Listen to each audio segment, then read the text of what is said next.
नमस्कार, मैं दीपक शर्मा और मेरे यूट्यूब मंच पर आपका स्वागत है।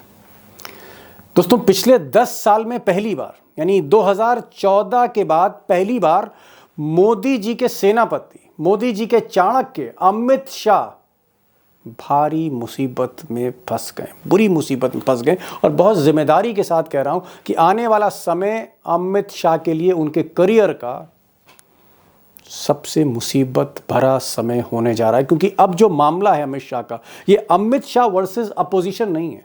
नो, ये सिर्फ अमित शाह वर्सेस विपक्ष नहीं है। ये मामला धीरे धीरे अमित शाह वर्सेस बहुजन समाज होता जा रहा है। सोसाइटी इन्वॉल्व हो रही है।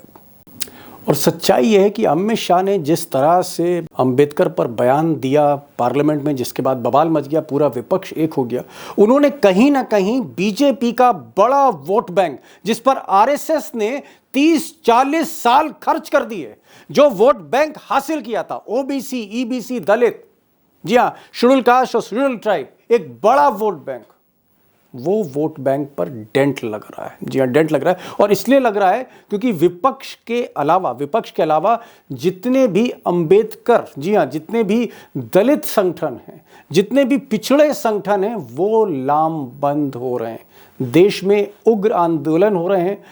अमित शाह से माफी मांगने की बात हो रही है, इस्तीफे की बात हो रही है। और सबसे बड़ी बात, the biggest turning point is कि बी.आर. अंबेडकर, बाबा साहब अंबेडकर का परिवार भी अब अमित शाह के मुखालिफ खड़ा हो गया है। और बाबा साहब अंबेडकर के ग्रैंडसन, उनके जो पोते हैं प्रकाश अंबेडकर, उन्होंने भी मांग कर दी है कि अमित शाह माफी मांगे, वरना ये आंदोलन और तेज होगा और पूरे देश भर में फैलेगा। आपली ताकत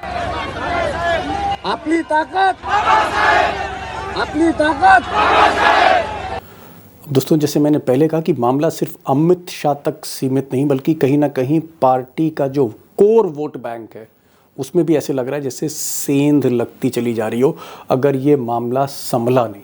और शायद इसीलिए प्रधानमंत्री नरेंद्र मोदी भी चाणक्य के बचाव में पूरी तरह मैदान में उतर गए। मोदी ने न सिर्फ अमित शाह का बचाव ट्विटर पर किया, बल्कि जो वीडियो है अमित शाह का, जिसमें वो अंबेडकर बोल रहे हैं, उसको भी सोशल मीडिया प्लेटफॉर्म, चाहे वो ट्विटर हो, चाहे वो यूट्यूब हो, चाहे वो इंस्टाग्राम हो, उससे हटाने की कोशिश सरकार कर रही है।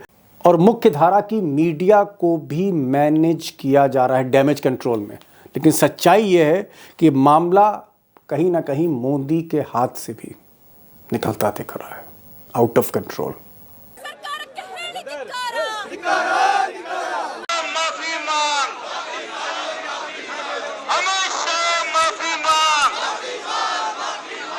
अब दोस्तों, बुधवार को ऐसा लग रहा था कि अमित शाह ने कहीं ना कहीं ये मामला संभाल लिया है। जिस तरह से उन्होंने एक स्क्रिप्ट तैयार करी और उसके बाद राहुल गांधी को धक्का मुक्की के चार्ज में फंसा दिया, एफआईआर दर्ज करा दी, उससे ऐसा लग रहा था कि अमित शाह इस पूरे मामले को डिफ्लेक्ट करने में, ध्यान भटकाने में सफल हो गए। और शायद उन पर जो आरोप लग रहे हैं अंबेडकर का अपमान करने के, वो आरोप धीरे धीरे राहुल गांधी की इस एफआईआर और इस धक्का मुक्की में कहीं ना कहीं दब जाएंगे। लेकिन अमित शाह की ये बदकिस्मती है, bad luck for Amit Shah, कि जो मामला, जो स्क्रिप्ट उन्होंने तैयार की थी, उसकी पोल विपक्ष नहीं खोल दिया। सुनिए आप विपक्ष को, प्रोफेसर राम गोपाल को सुनिए। आपको क्या लगता है कि इस पूरे मामले में आगे क्या होगा? देखिए, कोई झगड़ा झंझट नहीं हुआ, कोई राहुल गांधी ने धक्का नहीं दिया, सब फर्जी बनाया गया है ताकि लोगों का ध्यान उस तरफ चला जाए।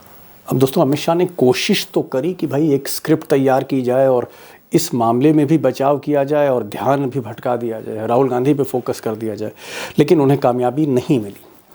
लेकिन दोस्तों, जो असली मुसीबत ये है कि बीजेपी का जो वोट बैंक, जिसको बड़ी मुश्किल से, बड़ी मेहनत से, जहमत से पिछले 30-35 वर्षों में आरएसएस ने, बीजेपी ने खड़ा किया था, और 2014 के बाद जिस वोट बैंक को मोदी ने सींचा, चाहे छल से, चाहे तिगड़म से, चाहे जिस तरह भी, चाहे फ्रीबीज से, वो वोट बैंक कहीं ना कहीं ऐसा लग रहा है जैसे उस पर डेंट ना पड़ जाए इस अंबेडकर के विवाद को लेकर। मिसाल के तौर पर अगर आप बीजेपी का वोट शेयर देखेंगे, वोट बैंक देखेंगे आज की तारीख में, हालांकि आंकड़ा 2019 का है मेरे पास, जैसे शेड्यूल ट्राइब, एसटी वोट जो हैं, 8.6% हैं, जिसमेमें से 3.8 बीजेपी ले जाती है। शेड्यूल कास्ट, अगर आप दलित वोट देखें तो इस देश में 16.6% है, 16.5% है, जिसमें से 5.6% बीजेपी ले जाती है। मैं सारी पार्टियों की बात कर रहा हूँ। ओबीसी तकरीबन 41-42% है, 41.9% है, 18.4 और इससे ज़्यादा, कहीं कहीं किसी स्टेट में इससे ज़्यादा 20%, 22% वोट जो है बीजेपी ले जाती है। यानी कुल मिलाकर अगर आप देखें तो 67.1% ये जो एससी, एसटी और ओबीसी वोट है, इसमें आधा वोट बीजेपी ले रही है 2014 के बाद से लगातार। और महाराष्ट्र में जीत का कारण भी यही था, ये जो एसटी, एससी और ओबीसी वोट है। अगर आप देखें तो अगर 19 का ये आंकड़ा है, 37.4% जो बीजेपी ने वोट लिया, 37.4, उसमें 27.8 जो वोट था वो एसटी का था, एससी का था, ओबीसी का था। यानी जो सारी इमारत खड़ी है 2014 के बाद, और ये जो इमारत ऊंची होती जा रही है बीजेपी की, उसमें सबसे बड़ा कंट्रीब्यूशन एसटी, एससी, ओबीसी का है। यानी कहीं ना कहीं अंबेडकर से जुड़ा हुआ वोट, यानी जिस वोट बैंक का प्रतीक अंबेडकर है, उसी अंबेडकर को हिट कर दिया अमित शाह ने। यही उनकी सबसे बड़ी भूल थी। अब दोस्तों, जिस तरह से दलित संगठन, बहुजन समाज से जुड़े संगठन, पार्टियां, समाजवादी पार्टियां, कांग्रेस, विपक्ष और यहाँ तक कि BR अम्बेडकर, बाबा साहब अम्बेडकर का परिवार सड़कों पर आ गया है, माफ़ी मांगने के लिए मजबूर कर रहा है अमित शाह को। उसको देखकर ऐसे ही लगता है कि अगर ये आंदोलन और उग्र हुआ, जिसके आसार और आशंका दिख रही है, तो बीजेपी के वोट बैंक में वाकई डेंट पड़ने वाला है। और ये जो डेंट होगा, ये हार और जीत तय कर देगा आने वाले चुनाव में, चाहे वो बिहार का चुनाव हो या दिल्ली का हो या उसके बाद के जो चुनाव हो। तो कहीं ना कहीं एक डैमेज कंट्रोल करना पड़ेगा। और आरएसएस ने, संघ ने कम्युनिकेट किया है बीजेपी को, बीजेपी के नेतृत्व को, जाहिर तौर पर नरेंद्र मोदी को, कि अमित शाह से कहा जाए कि जल्द से जल्द किसी सूरत से वो माफ़ी मांगें और इस मामले को दफन करें। लेकिन यहाँ मैं एक चीज़ ऐड करूँगा कि माफ़ी मांगने की बात प्राइम मिनिस्टर ऑफिस से भी उनको कम्युनिकेट की गई थी कि आप प्रेस कॉन्फ्रेंस करिए और इशारों में अपोलोजाइज़ कर लिए, खेद प्रकट कर दीजिए। लेकिन जो पहली प्रेस कॉन्फ्रेंस अमित शाह ने करी, उसमें उन्होंने माफ़ी नहीं मांगी, अब तक माफ़ी नहीं मांगी है। सवाल इस बात का है, जो बिग क्वेश्चन, कि क्या अमित शाह, जो उनका मिजाज है, जो उनकी पर्सनालिटी है, जहां वो झुकते नहीं, कंप्रोमाइज़ नहीं करते, क्या वो झुकेंगे, मिजाज बदलेंगे, माफ़ी मांगेंगे? और अगर वो माफ़ी नहीं मांगते तो बीजेपी के लिए और अमित शाह के लिए आगे का रास्ता क्या है? अब आज दो खास मेहमान हैं, प्रोफेसर रविकांत हैं। जो भी देश भर में उग्र आंदोलन हो रहे हैं, चाहे वो बहुजन समाज से हों या फिर दलित संगठनों के हों या फिर अंबेडकर साहब के परिवार के हों या फिर विपक्ष के हों, उस पर उनका जो आप कह सकते हैं उसकी नब्ज़ पर हाथ है प्रोफेसर रविकांत का। और ये आंदोलन क्या और उग्र होंगे, किस दिशा की तरफ आगे बढ़ रहे हैं अगर मिस्टर शाह ने माफ़ी नहीं मांगी, तो क्या होने जा रहा है, मैं प्रोफेसर रविकांत से पूछूंगा। जावेद अंसारी हैं, जो संसद को तकरीबन 40 बरसों से देख रहे हैं, सीनियर पॉलिटिकल जर्नलिस्ट हैं। जावेद अंसारी साहब को मैंने शो में बुलाया है और उनसे मैंने कहा है कि भाई, ये जो नाटक ड्रामा हो रहा था, जो स्क्रिप्ट लिखी जा रही थी कि 2 सांसद बीजेपी के जो हैं वो आईसीयू में हैं और अभी तक आईसीयू में हैं, जबकि उनकी MRI और CT स्कैन सब नॉर्मल है, ये जो नाटक चल रहा है, क्यों नहीं इस नाटक का पटापेक्ष CCTV फुटेज, जो संसद में CCTV को बाहर रख दें, सामने रख दें, स्पीकर साहब, ये सरकार सामने रख दे, तो उससे ये पता लग जाएगा कि वाकई राहुल गांधी ने धक्का दिया था, जिस धक्के से 2 सांसदों को चोट लग गई, जो बीजेपी का आरोप है, जिसकी वजह से FIR लिखाई गई। मैं जावेद साहब से पूछूंगा कि भाई, ये CCTV फुटेज, हर जगह कैमरे लगे हैं, 50 कैमरे लगे हैं, संसद के भीतर, परिसर में भी, बाहर भी, क्या CCTV फुटेज क्यों नहीं दे रही सरकार? ये भी मैं पूछूंगा। और मैं ये भी उनसे सवाल करूंगा कि आगे होने क्या चाह रहा है। Very important question. Ravikant ji, बहुत सीधा सवाल है। मैं अंबेडकर पे तो बात पर आऊंगा, बाबा साहेब पे, लेकिन मैं पहले राहुल गांधी पर आ रहा हूं, क्योंकि उन पर बहुत संगीन धाराओं में FIR दर्ज हुई है। किसी भी समय अगर पुलिस चाहे तो गिरफ्तार कर सकती राहुल गांधी को, ये लीगल पोजीशन है। मेरा सिर्फ ये कहना है, क्योंकि आप इस पूरी घटना को फॉलो कर रहे हैं, कि भाई स्पीकर साहब जो मालिक मुख्तार हैं पार्लियामेंट के, चप्पे चप्पे पे सीसीटीवी कैमरे लगे हुए हैं, 4-5 कैमरे तो वहीं लगे थे सीढ़ियों पे जहां घटना हुई है। भाई सीसीटीवी फुटेज क्यों नहीं दे रहे डॉक्टर साहब? ये तो 2 मिनट का खेल है, सब कुछ ऑटोमेशन पे है। 2 मिनट, एक बटन दबाया, सीसीटीवी फुटेज सामने आ गई उस टाइम की। सीसीटीवी फुटेज क्यों नहीं दे रहे? दीपक जी, अगर सीसीटीवी फुटेज दे देंगे तो स्पष्ट नहीं हो जाएगा कि धक्का किसने मारा, कहां से मारा, कौन गिरा, कौन जख्मी हुआ, कितना जख्मी हुआ, ये स्पष्ट हो जाएगा। इसलिए वो पर्देदारी है। और जिनको आप कह रहे हैं कि वो मालिक मुख्तार है, मुझे तो नहीं लगता, वो तो मुंशी है वहां पे। कौन? उनको जो कहा जा रहा है वही कर रहे हैं। लोकसभा के अध्यक्ष हो, राज्यसभा के सभापति हो, अब ये मालिक मुख्तार नहीं है, ये मुंशी में तब्दील हो चुके हैं, पार्टी के एजेंट की तरह काम कर रहे हैं।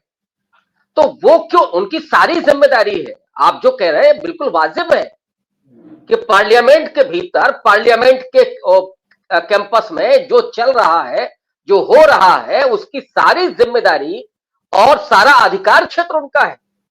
लेकिन आश्चर्य है कि साहब एफआईआर दर्ज हो जाती है एक तरफ की, और दूसरी तरफ एफआईआर होगी नहीं। मैं कह रहा हूं होगी ही नहीं, कुछ भी कर ले। और ये कोई एक घटना नहीं। हाँ, अब आप जरूर ये कह सकते हैं कि वहां तक मामला पहुंच गया कि पार्लियामेंट में भी ये हो सकता है, ये शायद इतिहास में कभी नहीं हुआ, और एफआईआर भी हो सकती है। पहले भी विवाद हुए होंगे, लेकिन कभी ये नहीं हुआ होगा कि साहब मामला एफआईआर तक पहुंचा। जो कानून के निर्माता हैं, जरा उनका हाल आप देखिए। और ये क्यों हुआ, वो ये पूरा देश जान रहा है।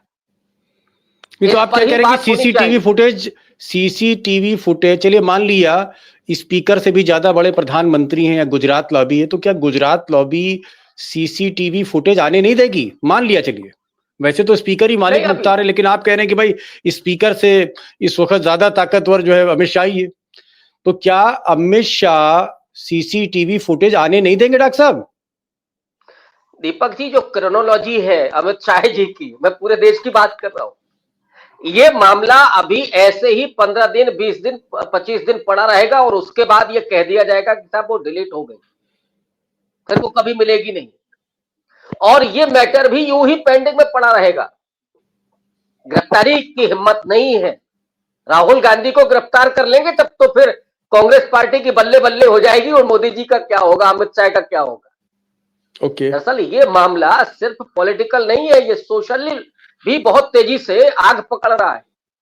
जी जी, ये सिर्फ विपक्ष का मामला नहीं रह गया, जमीन का मामला हो गया। ये विपक्ष का मामला नहीं रह गया, जमीन का मामला हो गया है। सीसीटीवी फुटेज, प्रोफेसर साहब कह रहे हैं कि उनको ऐसा लगता है सीसीटीवी फुटेज नहीं दी जाएगी।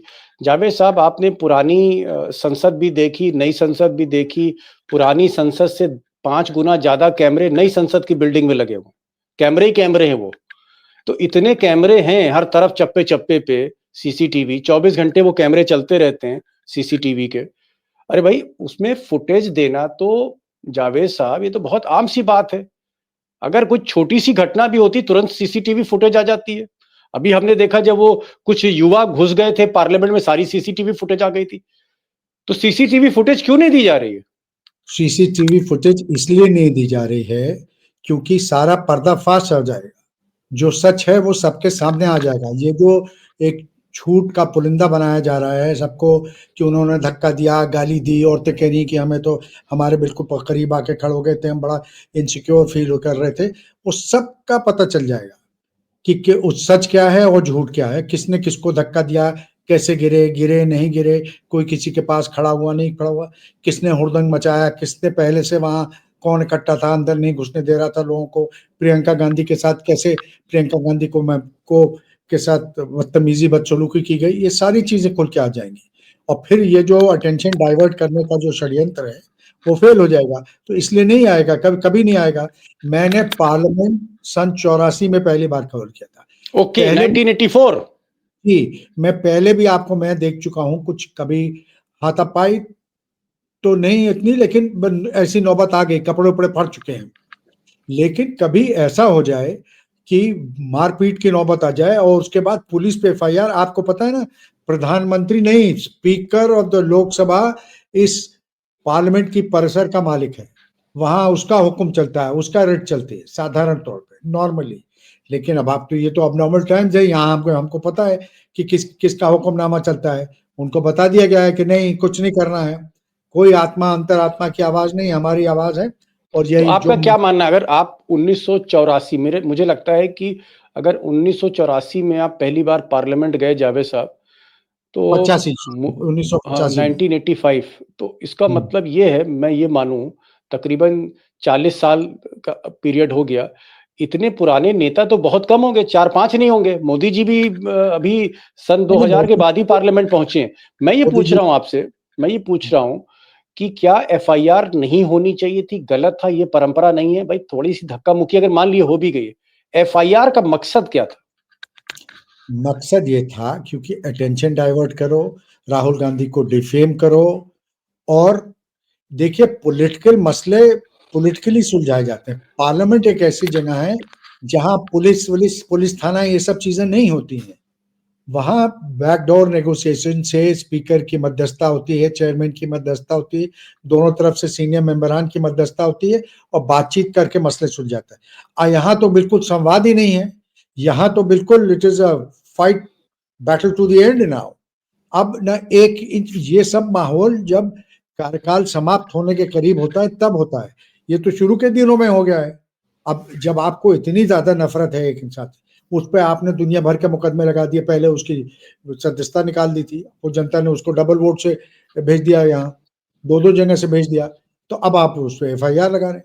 भाई मुझे तो अभी मेरी एक विपक्ष के नेता से बात हुई, उन्होंने कहा हम लोगों को अगर ये कुछ नहीं करते, हमें मंडे को पूरा जुलूस लेके जाना चाहिए जितने एमपी हैं, और पुलिस से कहें कि नहीं अरेस्ट करो राहुल गांधी को।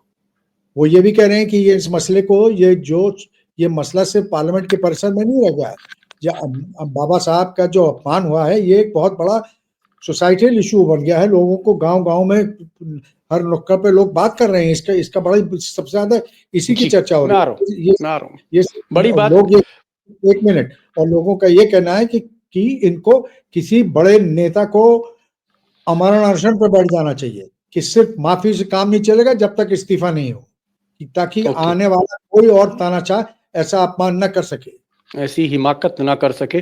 प्रोफेसर साहब, आप तो जितने भी अंबेडकर से जुड़े संगठन हैं, पार्टियां हैं, चाहे पॉलिटिकल हो चाहे सोशल हो, आप तो हिंदुस्तान के मारूफ वो शख्स हैं जो अंबेडकर की कोई भी सभा होती है, चाहे कलकत्ता में हो चाहे मद्रास में हो और चाहे पंजाब में, आप हर जगह बुलाए जाते हैं। राहुल गांधी भी आपको बुलाते हैं संविधान की सभा में।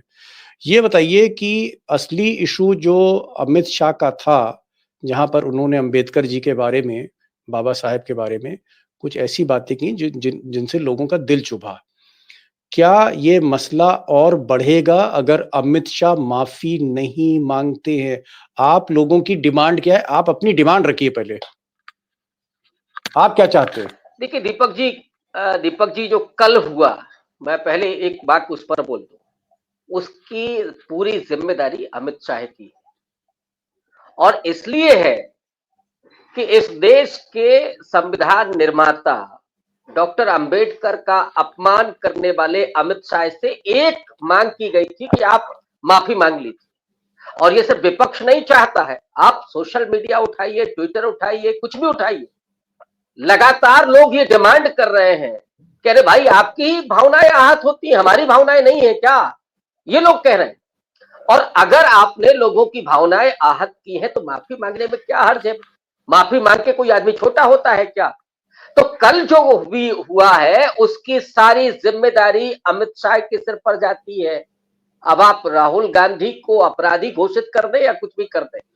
अब जो बात आपने पूछी, देखिए उसी दिन से सबसे ज्यादा जो बात चुभी है वो दलित संगठनों को, वंचित समाज के तमाम लोगों को, यहां तक कि जो भी संविधानवादी है वो आज कोई भी बर्दाश्त नहीं कर सकता इस हमले को। और खुलेआम अमित शाह ने ये बात कही है, एक बार नहीं, क्या भगवान का नाम लिए होते तो स्वर्ग मिल जाता? अरे भाई वो दलित संगठन ये कहते हैं कि हमको स्वर्ग नहीं, इसी देश में स्वर्ग चाहिए, और वो सिर्फ संविधान से मिल सकता है। नहीं, ठीक है, मैं मान गया, आप लोग आहत हैं, मान गया। आपका समाज, संस्थाएं, संगठन, एसोसिएशन, पॉलिटिकल, नॉन पॉलिटिकल, है ना, यूनिवर्सिटी कैंपस हर जगह चलिए मान लिया कि चिंगारी भड़की हुई है। मैं आपसे पूछ रहा हूं कि अगर अमित शाह माफी नहीं मांगते हैं तो क्या बीजेपी का जो वोट बैंक है, चाहे उत्तर प्रदेश हो, चाहे महाराष्ट्र हो, चाहे हरियाणा हो, जहां पर एक अच्छी तादाद में दलित वोट है, ईबीसी है, ओबीसी है, क्या ये वोट बैंक दरक सकता है, हाथ से मोदी के निकल सकता है? अगर ये मामला बड़ा, मैं ये पूछ रहा हूं, वो रिएक्शन क्या होगा, उसका असेसमेंट क्या है आपका?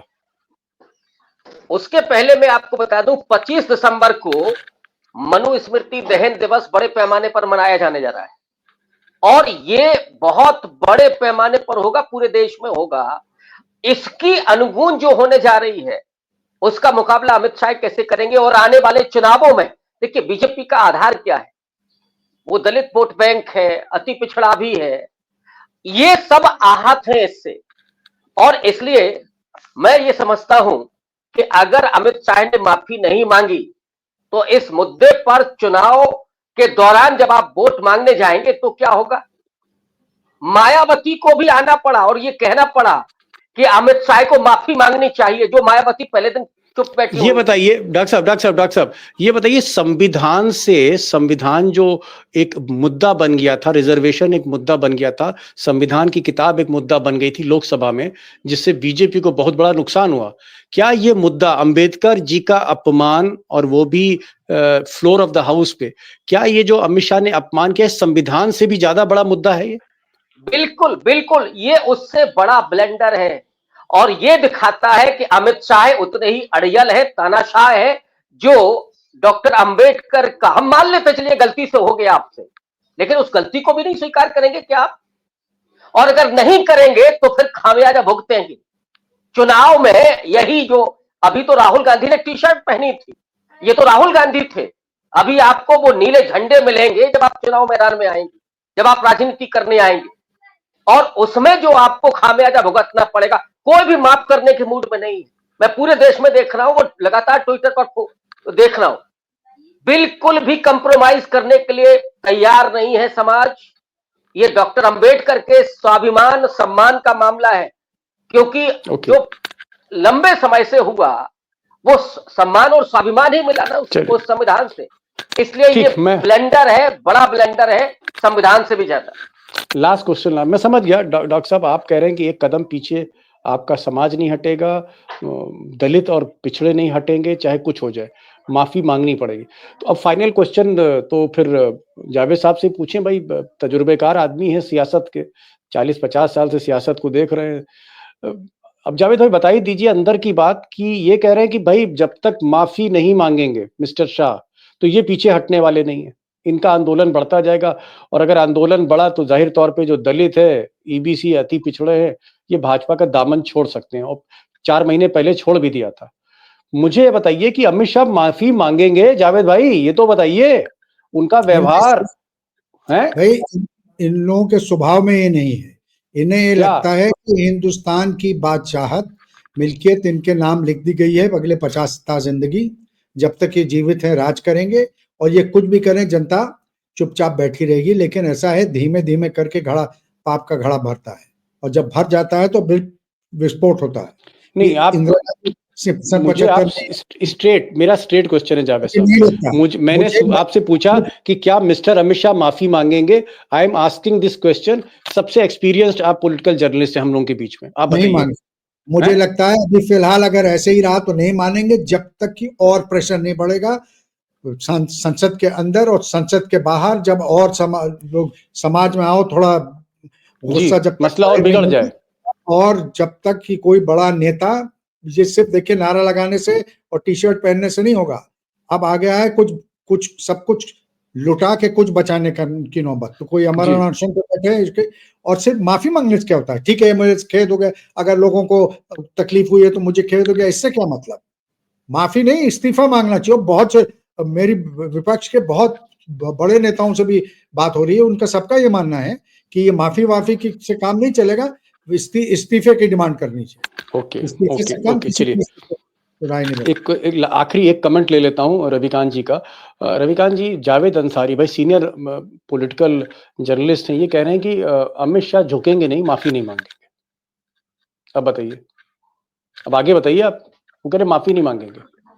देखिए, अमित शाह जी का ये तो हम सब जानते हैं कि वो और मोदी जी झुकने वाले नहीं है, लेकिन हाँ। बाबा साहब के सामने अच्छों को झुकने पड़ा है। और मुझे लगता है कि देर सवेरी सही, अगर माफी नहीं मांगते हैं अमित शाह तो फिर अमित शाह को जाना पड़ेगा, ओके। फिर कुर्सी से जाना पड़ेगा, ये भी तय है। अगर वो अड़ेंगे तो इस देश का जो दलित बहुजन दलित है। समाज है, अम्बेडकरवादी है, वो भी अड़ेगा। फिर आमने सामने की लड़ाई होगी दीपक जी, फिर ये मामला पॉलिटिकल नहीं होगा। ओके ओके ओके, मामला पॉलिटिकल नहीं होगा, ये सोशल मामला हो जाएगा। जावेद अंसारी कह रहे हैं कि साहब अमित शाह के मिजाज में नहीं है, तबीयत में नहीं है झुकना, वो झुकेंगे नहीं। आज की तारीख में सबसे ताकतवर आदमी है मोदी के बाद। और उधर मिस्टर प्रोफेसर रविकांत साहब कह रहे हैं कि अगर साहब माफी नहीं मांगी देर सबेर तो फिर ये सीधे सीधे बहुजन समाज वर्सेस अमित शाह है। अब बीजेपी फिर तय कर ले, मोदी तय कर ले कि सत्ता आगे चलानी कि नहीं चलानी। तो अगर वोट चाहिए तो झुकना पड़ेगा, नहीं तो ये लड़ाई अमित शाह वर्सेस रेस्ट, जिसमें सारा बहुजन समाज आ जाता है। ये है बहरहाल आने वाले दिन। मुझे ऐसा लगता है जहां तक अमित शाह चाणक्य की बात है मोदी जी के लिए, बहुत ही चुनौती भरे हैं। और सिर्फ धक्का मुक्की या किसी 2 सांसदों को आईसीयू में रखने से या उस मामले को डाइवर्ट करने से मामला डाइवर्ट होने वाला नहीं है। जावेद साहब आप आए और शॉर्ट नोटिस पर आए, बहुत बहुत शुक्रिया आपका इस प्रोग्राम में आने का। प्रोफेसर साहब आप, मैं जान रहा हूँ आजकल बहुत ज़्यादा मसरूफ़ हैं, हर जगह आपकी बात हो रही है हिंदुस्तान में कोने कोने पे, फिर भी आपने समय निकाला, बहुत बहुत शुक्रिया। Thank you so much for joining this programme.